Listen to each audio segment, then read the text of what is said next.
It started with the soup. Too hot, too salty, too soon. They never used to come by unannounced. Now they were bringing meals, asking about my will, hovering. I saw the glance they exchanged when I coughed blood into a napkin. I wasn't dying, at least not fast. Stage 2, treatable. Unpleasant, yes. Fatal, no. But I didn't correct them. I nodded. Let them believe I was fading, weak, vulnerable.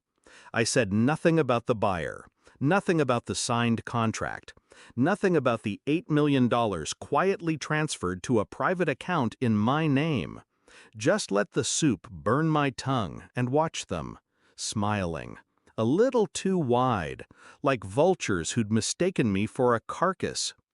2 days later, I pretended to nap in the sunroom. They spoke softly in the kitchen. Not soft enough. Once he's gone, David said, we'll sell the house, split the land. She'll get the jewelry, I'll get the rest.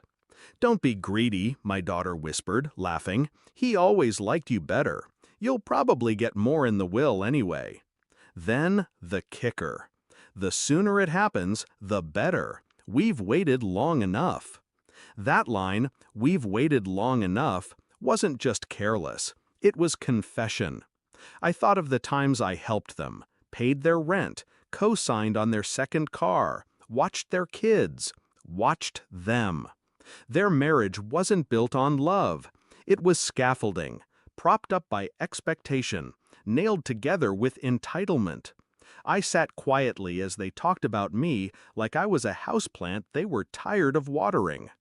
Then I went to my study and took out the second phone, the one they didn't know I kept.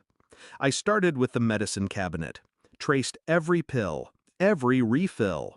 They'd swapped one of my prescriptions, a sedative instead of blood pressure meds. Smart, subtle, eventually lethal.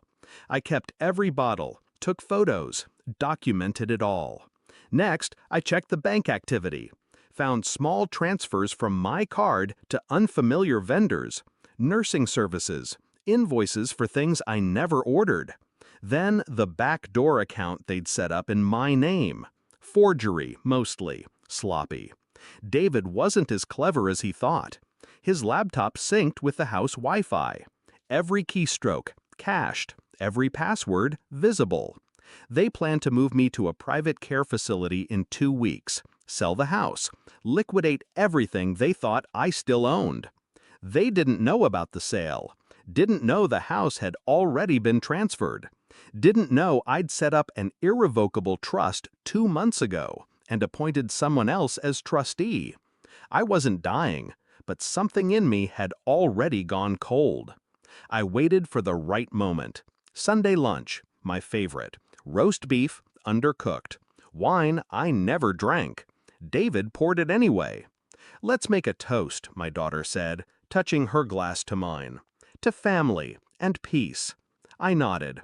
Then I handed her the envelope. Heavy, thick, sealed in wax. What's this? She asked, frowning. Your inheritance, I said. Early delivery. She opened it slowly, saw the documents, the signed statements, the wire transfers, the trust, the fact that none of it was in her name. Her face drained like a bottle tipped too far. David leaned in, red, went pale. You sold the company? 5 months ago, I said. Didn't think you'd need to know. You put it all in a trust? She whispered. I nodded. Who's the beneficiary? I looked at them. Let it linger. Then said, not you. She stood.